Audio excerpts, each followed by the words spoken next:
வணக்கம் மேடம். வணக்கம். தமிழக அரசியல்ல தாவேக தலைவர் விஜய் வந்து முதல்வரா இருக்காரு. பதவி ஏற்றதுல இருந்து பாத்தீங்கன்னா தொடர்ச்சியா இன்னைக்கு எதிர்க்கட்சி தலைவர் வீட்டுல போய் சந்திச்சு வந்திருக்காரு சீமான், வைகோ அவர்கள். மேலும் ஸ்டாலின் வீடு எல்லார் வீட்டுக்குமே போயிட்டு மரியாதை நிமித்தமாக சந்திச்சிருக்காரு. இது வரலாற்றிலே ஒரு திருப்பமாக பார்க்கப்படுகிறது. இந்த சந்திப்பை நீங்க எப்படி பாக்குறீங்க மேடம்? வணக்கம். உங்களது நேயர்களுக்கும் வணக்கம். முதல்ல ஒரு 2 வருஷத்துக்கு முன்னாடி ஒரு கட்சியை ஆரம்பிக்கிறோங்கிற ஒரு அறிவிப்பை கொடுத்து அவருடைய கட்சிக்காக கடின உழைப்பாக ஒரே முகமாக நின்று அபரித வாக்குகளை பெற்று, அதாவது பெரும்பான்மை வர முடியல, அந்த ஒரு குறை இருக்கு அவருக்கு. அதை தாண்டி இன்னைக்கு கூட்டணி கட்சிகளை எல்லாம் சேர்த்துக்கிட்டு ஒரு ஆட்சி அமைச்சு பதவியில் அமர்ந்திருக்காரு. 52 வயசுல பிரபல சினிமா நடிகராக அறியப்பட்ட, திரைப்பட நடிகராக அறியப்பட்ட, இன்னைக்கும் மார்க்கெட்டை டிஆர்பியில் நம்பர் 1 இருக்கிறவர் அதை துறந்து இன்னைக்கு பதவி ஏற்றிருக்காரு முதலமைச்சராக. அவருக்கு நம்மளுடைய வாழ்த்துக்களை தெரிவிக்கிறோம். எல்லாருக்கும் முதலமைச்சராக இருப்பேன்னு சொல்லி ஒரு உறுதி பூண்டிருக்காரு. அதனால சாமானியர்களாகட்டும், ஜாதி மதம் இனம் எல்லாத்தையும் தாண்டி அனைவருக்கும் ஒரு முதலமைச்சராக இருப்பாங்கிறதுல நம்ம நம்பிக்கை வைக்கிறோம். அதில் இருந்தாலும் சில பொதுமக்கள் மட்டும் இல்லை, இராணுவத்துறையில் சேர்ந்த சில பேருக்கு வருத்தங்கள் இருக்கிறது. அதையும் நம்ம இங்கே அவருடைய ஒரு புரிதலுக்கு கொண்டு போகணுங்கிறதுனால நீங்கள் எப்படி பார்க்குறீங்க கேட்டதுனால சொல்கிறோம். இன்னைக்கு எதிர்கட்சி தலைவர்களெல்லாம் போய் பார்க்குறாரு, அரவணைச்சு போகிறாரு. ஒருமித்த கருத்தோட எந்த தங்கு தடையுமின்றி அவருடைய அரசு நடக்கணுங்கிற எண்ணத்தில் போய் பார்க்குறதா ஒரு பக்கம் பார்த்தாலும், இந்த மாதிரி ஒரு விஷயத்தை கொண்டு வந்தது அந்த காலத்தில் காங்கிரஸை 1967 அகற்றிவிட்டு இன்னைக்கு 60 வருஷமாக மாற்றி மாற்றி, அதாவது பங்காளி திமுக கார எம்எல்ஏ அதிமுகவை பங்காளிம்பாங்க, அதிமுக எம்எல்ஏ இங்கே திமுகவை பங்காளிம்பாங்க. இப்படியாக ஒரு ஒரு விதமான கருத்துக்களே உடையவங்க. ஆனால் அதிமுக நிறுவனர் திரு எம்ஜி ராமச்சந்திரன் அவர்களை வேறு விதமாக கலைஞர் நடத்தினால் ஆரம்பிக்கப்பட்ட தீய சக்தி கணக்கு கேட்டு பண்ணதுனால அந்த கட்சியை புதுசாக ஆரம்பித்தேன்னு சொல்லி வந்தவர். ஊழலை எதிர்க்கும் தான் வந்தது அந்த கட்சி. எல்லாம் 2 பேரும் ஒரே சித்தாந்தம். இந்த இதில் தான் கோட் மாறி மாறி அவங்களுக்குள்ளே டேர்ன் போட்ட மாதிரி வந்துட்டுருக்காங்க. மக்களுக்கும் வேற சாய்ஸே இல்லாமல் இருந்தது. அவங்களுடைய ஒரே கணக்கு இது, அவங்கள தாண்டி வேற எந்த கட்சியும் ஆட்சியில் வந்துடக்கூடாது. ஏன்னா இவங்க 60 வருட அரசியலில் செய்த அத்தனை ஊழல்களும் அப்பட்டமாக மக்களுக்கு தெரிய வந்தானாக்க கோபம் அதிகமாகும். இதோட வனவாசங்கிறத புரிஞ்சுக்கிட்டு அது மாதிரி பண்ணிட்டு இருந்தாங்க. ஆனால் அதை தடுத்து மிதித்து மேலே கொண்டு வந்துட்டாரு திரு ஜோசப் விஜய் என்னும் திரை நடிகராக இருந்த தற்போதைய முதலமைச்சர். அதனால அவரை இனிமேல் திரை நடிகர் என்று கூறுவது தவறு. முதலமைச்சர், தற்போதைய முதலமைச்சர், இளைய முதலமைச்சர், எல்லாரையும் விருப்பப்பட்டாங்க. ஒரு கட்சியில் பதவி ஏற்பும் போது சில அமைச்சர்கள்லாம் ஆண்டவன் கூப்பிட்டாங்க. எங்க மனுஷங்க என்னைக்குமே ஆண்டவன் ஆக முடியாதுங்க, அந்த அளவுக்கு மடைமாற்றமாக இருக்கிறதா நம்ம பார்க்குறோம். ஒரு வேவ், ஒரு அலை. அது விஜய், சில ஆங்கில ஊடகங்கள் விஜய் திவஸ், விஜய் பாதை, விஜய் நமக அப்படிலாம் டைட்டில் கொடுத்து போட்டாங்க. வெற்றி பாதை, விஜய்னா வெற்றி, விஜய் வெற்றி பாதை, வெற்றி வழி அப்படிலாம் போட்டு போட ஆரம்பித்தாங்க. நமக அவரே அர்ச்சனை பண்ணுறாங்களாம், விஜய் நமகன்னு. அந்த அளவுக்கெல்லாம் போட்டாங்க டைட்டில். அதனால் ஒரு புதுவிதமான அரசியலை கொண்டு வந்தார். வரட்டும், வாழ்த்துக்கள். ஆனால் அவர் பதவி ஏற்ற உடனேயே, இல்லை ஏற்பதற்கு முன்னாடியே, நீங்கள் பார்த்தீங்கன்னா மத்திய அரசில் ஆகட்டும், மற்ற இடங்களே ஆகட்டும், பதவி ஏற்கிறதுக்கு முன்னாடி பிரதம மந்திரி என்பவர்கள், இராணுவ வீரர்கள், தேசப்பிதா டெல்லியில் இருக்க சமாதி, அத்தனை இடத்துக்கு போய் மலர் விளை வச்சுட்டு தான் பதவியேற்பு விழாவுக்கு போவாங்க. அது ஒரு நடைமுறை. அதையும் தாண்டி அதை முடிச்சதுக்கப்புறம் நேராக போயிட்டு அம்பேத்கர் அவங்களுக்கெல்லாம் மாலைக்கெல்லாம் ஒரு சல்யூட் அடிச்சுட்டா அது ஷேரில் உட்காருவாங்க.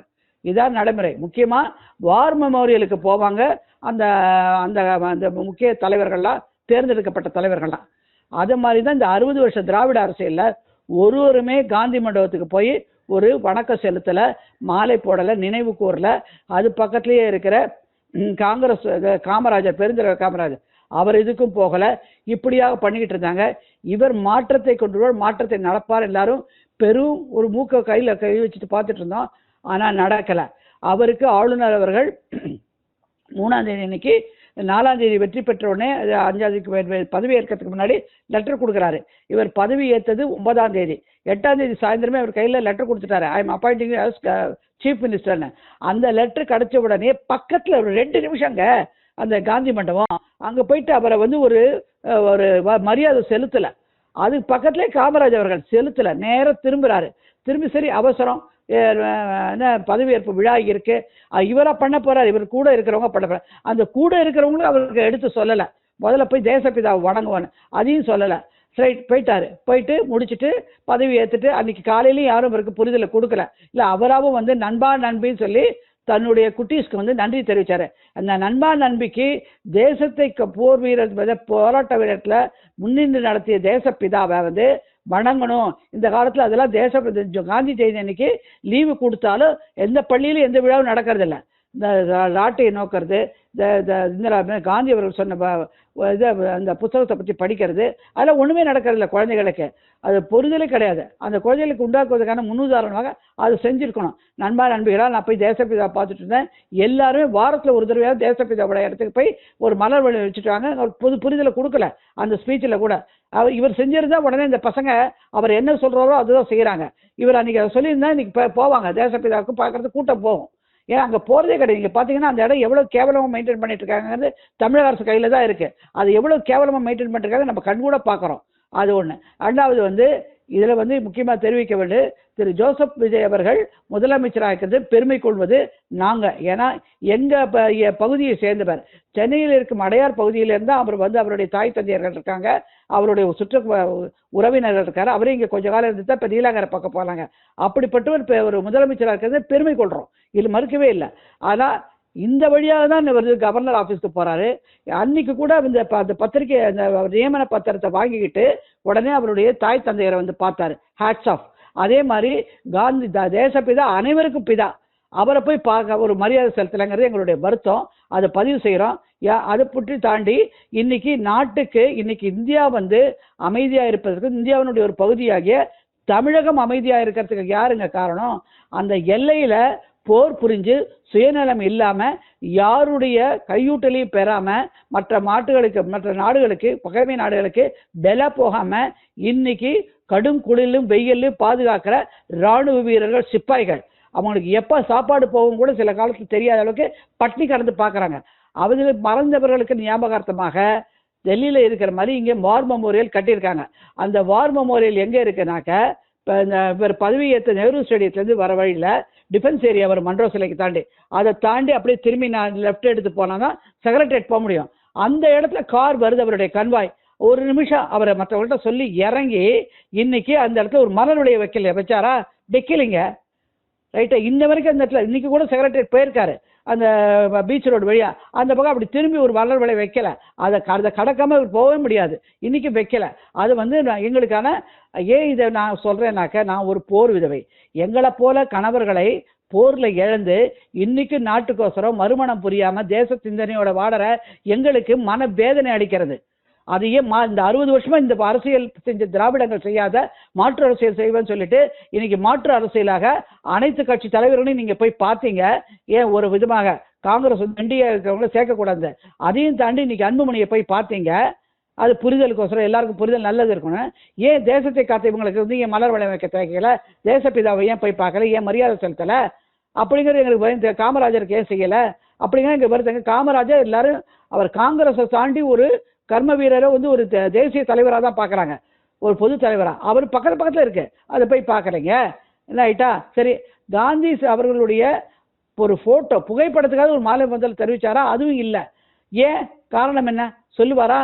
அது இன்னொன்று முக்கியமாக நான் சொல்ல விரும்புவது, 60 வருட திராவிட அரசியலில் நாட்டுக்கோசரம் உயிர் துறந்து நாட்டுக்கோசரம் தன்னுடைய உடம்புல பல பாகங்களை இழந்து அனாதியாக வாழும் எத்தனையோ போர் வீரர்கள், அவரது மனைவிகள், அவரது குழந்தைகள் இன்னைக்கு தமிழகத்தில் மட்டும் 7 லட்சம் பேர் வாழ்ந்துட்டு இருக்காங்க. அவங்களுடைய புரிதல் எங்கே தெரியுமா இருக்கும்? நாட்டை பாதுகாக்குவதை அக்கறை காட்டுபவர்களுக்கு தான் வாக்கு செலுத்துறங்கிற எண்ணமா இருப்பாங்க. அப்படிப்பட்டவர் உங்களுக்கு வாக்கு அளிச்சிருப்பாங்க கட்டாயமாக 7 லட்சம் பேர். ஏன்னா நீங்க ஊழல் இல்லாத ஆட்சியையும் திராவிடம் இல்லாத ஆட்சி தீய சக்திக்குன்னு எடுத்து பேசிதான் பிரச்சாரம் செஞ்சீங்க. அதனால அவங்க விரும்பி உங்களுக்கு கட்டாயம் வாக்களித்து இந்த 7 லட்சம் வந்திருக்கும். அதையும் தாண்டி இன்னைக்கு 53.7 லட்சம் பேர் வந்து இன்னைக்கு தமிழகத்தில் வரி செலுத்துறாங்க. அவங்களுடைய புரிதல் என்ன தெரியுமா? தன்னுடைய வரிப்பணத்தை இந்த திராவிட கட்சிகள் செலவழிக்காம ஒரு இன்ஃப்ராஸ்ட்ரக்சரோ வேற எதுவுமே பண்ணாம கொள்ளடிக்கிறாங்கிற எண்ணம் இருக்கிறதுனால அதை வெறுத்து வாக்களிக்கிற நடுநிலையாளர்கள் அவர்களும் இன்னைக்கு உங்களுக்கு வாக்களிச்சதுனால்தான் 1.1 கோடி வாக்குகள் வந்திருக்கு. ஏன்னா ஒரு டாக்ஸ் பேயர் பண்ற வீட்டில் அவர் ஒத்தரா இருக்க மாட்டாங்க, இருப்பாங்க, அம்மாவோ மனைவி யாரோ இருப்பாங்க, அவங்களுடைய வாக்குகளும் உங்களுக்கு வந்திருக்கு. அப்ப அந்த விரும்பினவங்களுடைய செயலையும் நீங்க செய்யாம அவரை போய் பார்த்துருக்கீங்க. அவர்கள் விரும்புவது இது மாதிரி தேசப்பற்று இருக்கிறவங்களும் விரும்புறாங்க. ஸோ அந்த தேசப்பற்று தேசத்துக்கு உழைத்தவர்களுக்கு இன்னைக்கு மரியாதை அளிக்கப்படலைங்கிறது அந்த சமூகத்தை சேர்ந்த எக்ஸ் சர்வீஸ்மேன் அவங்களை சேர்ந்தவங்களுக்கு குரலா வந்து உள்ள ஒழிச்சிட்டு இருக்கு. இது ஒரு பெரிய கஷ்டம் இல்லைங்க. எக்ஸ் சர்வீஸ்மேன் போர்டு இருக்கு. அந்த போர்டுல ஒரு லிஸ்ட்டை ராத்திரி 1 மணி நேரத்தில் அவங்க தொடர்பு கொண்டு கேட்டிருந்தா அவங்க கொடுத்துருப்பாங்க. ஒரு நல்ல ஒரு உதாரணம் சொல்றேன். முகுந்தன் அவர்கள், முகுந்தனுடைய மனைவி இங்கதான் இருக்காங்க, அவங்களுடைய தாய் தந்தையர் இங்க தாம்பரத்துல வாழறாங்க. ஏன் அவங்களை கொடுத்து விவிஐபி சீட்லயே உட்காந்து வைக்கல? ஒரு திரைப்பட ஒரு பிரபலத்தை கொண்டு போய் முன்னாடி சீட்ல உட்காந்து வைக்கிறீங்க விவிஐபி. அந்த அம்மா அந்த அந்த திரைப்பட நடிகையோ நடிகரோ யாரா இருக்கட்டும், நிறைய பேர் திரைப்படத்துல வந்திருந்தாங்க, திரையுலகத்துல. அவங்களாம் இன்னைய வரைக்கும் நாட்டுக்கு கலாச்சார ரீதியா அவங்களுடைய கண்ட்ரிபியூஷன் இருந்திருக்கும். ஆனா இன்னைக்கு பொறுத்த வரைக்கும் ஒரு சிறு துளி ரத்தமோ ஒரு சிறு துளி காயமோ அவங்க அடைஞ்சிருக்காங்களா? இல்ல அவங்களோ அவங்களுக்கு குடும்பம் செஞ்சிருக்காங்களாங்கிறத எடுத்து போட்டு காட்ட முடியுமா? இன்னைக்கு நாட்டுக்கோசரம் எந்த லாஞ்ச லாவணியத்தையும் காம்ப்ரமைஸ் பண்ணாத உயிரை துறந்து வாழ்கிற குடும்பங்களுக்கு எந்த பாசம் கொடுக்கப்படலைங்கிறது எங்களுடைய தகவல் வருது. அவங்கள கூட்டு வச்சு இன்னைக்கு பெசன்ட் நகர்ல அசோக் சக்கரா உயரிய விருது அதை பெற்ற அவங்களுடைய மனைவி வாழ்ந்துட்டு இருக்காங்க. அந்த லிஸ்ட் எக்ஸர்வேஷன் போர்டுல இருக்கு. இதெல்லாம் எப்படி தெள்ள தெளிவா சொல்றேன்னா, நானும் ஒரு போர் விதவை. என்னுடைய கணவர் பைலட்டாக இருந்து 36 வயசு 32 வயசு 36 வயசு கரெக்ட். அதுல வந்து போர் திறக்கிறாரு, போர்ல இறக்குறாரு, அவருடைய விமானம் தாக்கப்பட்டு. அப்பொழுது சிறு வயதாக இருந்தால் இன்னி வரைக்கும் நாங்கள் வருமானம் புரியாம நாட்டுக்கோசரம் பலவித சேவைகளாக மூத்த வழக்கறிஞர்கள் செஞ்சுட்டு இருக்கோம். எங்களுக்கு மரியாதையாக கொடுக்கப்பட்டு அவருடைய மெரிட்டோரியல் சர்வீஸுக்காக பல பேருக்கு நிலங்கள்லாம் கொடுக்கப்பட்டு அதனால பண்ணது அந்த காலத்து காங்கிரஸ் அரசியல்ல. அவர்கள் வந்து பெய்து வச்சிருக்கிற நிலத்தை கூட இந்த திராவிட அரசியல் அபகரிக்கிறதுக்கு பல முயற்சிகள் செஞ்சாங்க. எடுத்துக்காட்டா என்னுடைய விஷயத்தை எடுத்துக்கங்க. என்னுடைய விஷயத்தை வேணுட்டு என்ன பட்டா வந்து நம்பரை மாற்றி அதை அபகரிக்கிற செயல் நடந்த போது அதுக்கான மனுவை கொடுத்தது போது கூட இந்த திராவிட அரசியலில் இருக்கிற சில குடும்ப நண்பர்களோட அட்வைஸ்னால ஹைகோர்ட் கொடுத்த ஆர்டர், அந்த ஆர்டரை கூட இம்ப்ளிமெண்ட் பண்ணாம இன்னி வரைக்கும் வச்சிருக்காங்க. அப்ப எங்களுக்கு கிடைக்கிற மரியாதை என்ன? இந்த நாட்டுக்கு நாங்கள் உழைச்சிருக்கோங்க, ரத்தத்தை சிந்திருக்கோங்க, அரசியல் பேசுறோம் இல்லைங்க. அரசியல் பேசாம நாட்டுக்கு நல்லது செய்யறோம். நாட்டுக்கு செய்கிற சேவகர்களாக தான் இந்த அரசியல் தலைவர்கள் தான் இன்னைக்கு சொல்றாங்க. ஆனா சேவர்களாக இல்லாம அரசியலே இல்லாம உழைத்து கொண்டு இருக்கிற இந்த தேசப்பற்று இருக்கிற இந்த ராணுவத்தை சேர்ந்தவர்களுக்கு என்ன நடக்குது இங்க? ஒரு விதானம், இன்னைக்கு கிருஷ்ணகிரியில ஒரு ராணுவ வீரர் லீவுல வராரு. அவர் தண்ணியை வேஸ்ட் அடிக்காதீங்க கேட்டாரு. அதுக்கு திமுக கவுன்சிலர் அவரை கொன்னே போட்டாரு.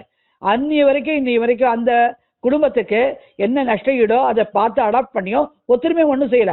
அந்த கொலை பண்ணவருக்கும் இன்னைக்கு ஒரு தண்டனை வாங்கி கொடுக்கல. அதை கையில எடுத்து திரு ஜோசப் விஜய் இருக்கிற முதலமைச்சர் செய்வாரா?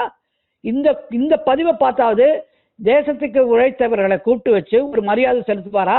இல்ல செக்ரட்டரியேட்ல முதல் ஆடியன்ஸ் கொடுப்பாரா? நீங்க தவறிட்டீங்க. ஆனா அவர்களது குறைகள் என்னென்ன அநீதி நினைக்கப்பட்டது இந்த திராவிட அரசியல்ல அப்படிங்கறத கூட்டு செய்வாரா? இன்னைக்கு அவங்களுக்கான பென்ஷன் உயர்வு கூட ஃப்ரீடம் ஃபைட்டர்ஸ் பென்ஷனுக்கான உயர்வுல கூட தகராறு பண்ணிக்கிட்டு தான் பல வழக்குகள் பெண்டிங்ல இருக்கு, போய் சேரலன்னு. அதையெல்லாம் முன்னிலை எடுத்து செய்வாரா? இதுவும் ஒரு பகுதியாக செய்ய வேண்டும். அவர்களுக்கு முன்னிலை கொடுக்கப்பட்டு அவர்கள் அமர்ந்திருக்க வேண்டும். அவர்களுக்கான சிறப்பு ஒரு நுழைவு பாசு கொடுத்து முன் ரோல உட்காந்து வச்சிருக்கணும். அவங்களை செஞ்சிருக்கணும். அந்த மாதிரி எந்த இடத்துலையும் வரல. திரையை சேர்ந்த பிரபலங்கள் தான் முன் ரோல் அலங்கரிக்கிறாங்க. அவங்களாம் என்ன செஞ்சாங்க? நாட்டுக்கு என்ன புரிதல் பண்ணியிருக்காங்க? ஒரு நிமிஷம் -52 எங்க வெய்ய காலத்துல பிக்கனீர்லாம் 56 டிகிரி 59 டிகிரி வெயில் போகுது. அது தனக்கு உயிரே போனாலும் அந்த வெயில்ல நிக்கிறாங்க. ஜெய்சல்மேர் பார்டர்ல இன்னைக்கு வீரர்கள். அதையும் தாண்டி குளிர் காலத்துல லடாக்லாம் மைனஸ்ல போகுது. அப்பயும் அந்த மைனஸ்ல அவங்க நிக்கிறாங்க, ஒரு நிமிஷம் பின்வாங்கல. அப்படிப்பட்டவர்களுக்கு இன்னைக்கு நடந்தது என்ன? திருப்பியும் திராவிட மாடல் அப்படி என்ற தோன்றது. இதை மாற்றுவாரா நமது புதிய முதலமைச்சர் அப்படிங்கிற ஒரு கேள்வி எங்களுக்குள்ள வருது. எங்களுடைய குறைகளை கூப்பிட்டு என்னுடைய குறையை நான் சொல்றேன். இன்னைக்கு நான் என்ன தவறு செஞ்சேன்? என் ஃபைலை எதுக்கு அவங்க ஹோல்டு பண்ணி வேணுட்டு எனக்கு கொடுமைப்படுத்திருக்காங்க 4 வருஷமா. இன்னைக்கு அந்த ஃபைல் ஹைகோர்ட் ஆர்டர் கொடுத்து மதிக்காம வச்சிருக்காங்க. இதுதான் புரியுதா? இதையும் தாண்டி திரு முதலமைச்சர்களுக்கு ஒரு வேண்டுகோளை தான் சொல்றோம், குறையா சொல்லல. என்ன வேண்டுகோள்னாக்க, பலவிதமான உயர்நீதிமன்றமும் உச்சநீதிமன்றத்தை கொடுத்த ஆணைகளை நிறைவேற்றாம வேணுமென்று அவதூறு வழக்குகள் பாதிக்கப்பட்டவர்கள் போடுற அளவுக்கு வைக்கிறாங்க. இனிமே அந்த நிலையை நீங்க கொண்டு வராதபடி உயர்நீதிமன்றத்தை மதிக்கணும், உச்சநீதிமன்றத்தை மதிக்கணும். உங்களுக்கு ஒரு பிரச்சனை, சிபிஐ பிரச்சனை வந்தபோது, கரூர் பிரச்சனை வந்து நீங்க உச்ச நீதிமன்றத்தை தான் நாடினீங்க. அந்த நீதிமன்றத்தில் இருக்கிற வழக்குகளை கொடுத்த ஒரு தீர்ப்புகளை நிறைவேற்றாம வேணும்னு கடப்புல போடுற இந்த திராவிட மாடலை நீங்க ஏத்துக்க கொள்ளக்கூடாது. ஏன்னா நீங்க இப்பதான் இதுல உங்களுடைய அறிக்கையில தலைமை சட்டசபையில சமமா நடப்போம் சொல்லியிருக்கீங்க. நீங்க சமமா நடக்கிறதுல ஒரு படி மேலாக நாட்டிற்கு உழைத்து இங்க வாழ்ந்துட்டு இருக்கிற 7.5 லட்சத்துக்கு மேல இருக்கிற இந்த போர் குடும்பத்தை சேர்ந்த இராணுவ குடும்பத்தை சேர்ந்தவர்களுக்கு முக்கியமா ஒண்ணு செய்யணும் கேட்கிறோம். ஏன்னா திராவிட மாடல் அரசுல மத்திய அரசு நிதி வழங்குது. இன்னைக்கு போர் வீரருக்கு போறாங்க, எங்கேருந்து தேனியிலேருந்து ஜம்மு காஷ்மீருக்கு போறாங்க. அந்த பணி முடிச்சுட்டு ஒரு லீவ்ல வரும்போது நேராக போக முடியாத போது சென்னையில் இறங்கி ஒரு நேரம் ரெஸ்ட் எடுத்துட்டு அதுக்கு அடுத்த பஸ்ஸை பிடிச்சி தேனிக்கு போகணுன்னாக்க அதை தங்குவதற்கு ஓய்வு விரை கட்டுவதற்கான நிதியை வழங்கியது மத்திய அரசு, திமுக போன்ற திராவிட அரசுகளில். அவங்க இன்னி வரைக்கும் அது கட்டி கொடுக்கல, நீ செய்யல. இதுதான் நிலைமை. அதெல்லாம் கையில் எடுத்து பார்ப்பாரா? முதன்மையை வந்து அதை எடுத்து சொல்லுவாங்களா? அவருக்கு எடுத்து சொல்லுவதற்கு சில அதிகாரிகள் வேண்டும். ஆனா அந்த மாதிரி செய்யாதனால நாங்களே இப்போ ஓப்பனா ஒரு பேட்டியை அளிக்கிறோம். எங்க குரல் வந்து அவருக்கு காதுல போய் சேருமா? இந்த மாதிரி அநீதி இழைக்கப்பட்டிருக்கிறது நாட்டுக்கு உழைத்தவர்களுக்கு. தேசப்பிதாவுக்கும் இன்னைக்கு இல்லை, மரியாதை இல்லாத அளவுக்கு போகுது. நாட்டுக்கு உழைச்சவங்களுக்கு மரியாதை இல்லாத போறத அரசியலை கையாண்ட திமுகவிற்கு திராவிட கழகங்கள், மொத்தமாக திராவிட கழகங்களுக்கு ஒரு படிப்பினையை சொல்லிக் கொடுக்கிற மாதிரி மாறுதலா போனதை இதுலேயும் மாற்றம் கொண்டு வருவாரா என்ற ஒரு கேள்வியை திரு முதலமைச்சர் அவர்களுக்கு, மாண்புமிகு முதலமைச்சர் அவர்களுக்கு நாங்கள் இன்னைக்கு வேண்டுகோளா வைக்கிறோம். அதை நிச்சயம் பரிசோதனை செய்வாரு. இதை கேட்ட இந்த பதிவு வெளியில வந்த சில நேரங்களிலேயே அவரது அறிக்கை என்னவாக இருக்கும், தொடர்பு கொள்வாரா பாதிக்கப்பட்டவங்க, அவங்களது செயலாளர்கள், அவங்கள கூட்டு செக்ரட்டரியேட்ல ஒரு மாலை கொடுத்து ஒரு மரியாதை கொடுத்து செய்வாராங்கிறத பொறுத்திருந்து பார்ப்போங்கிறத எங்களுடைய கருத்து. அதுதான் நாங்கள் சொல்ல விரும்புகிறோம். நன்றி, வணக்கம்.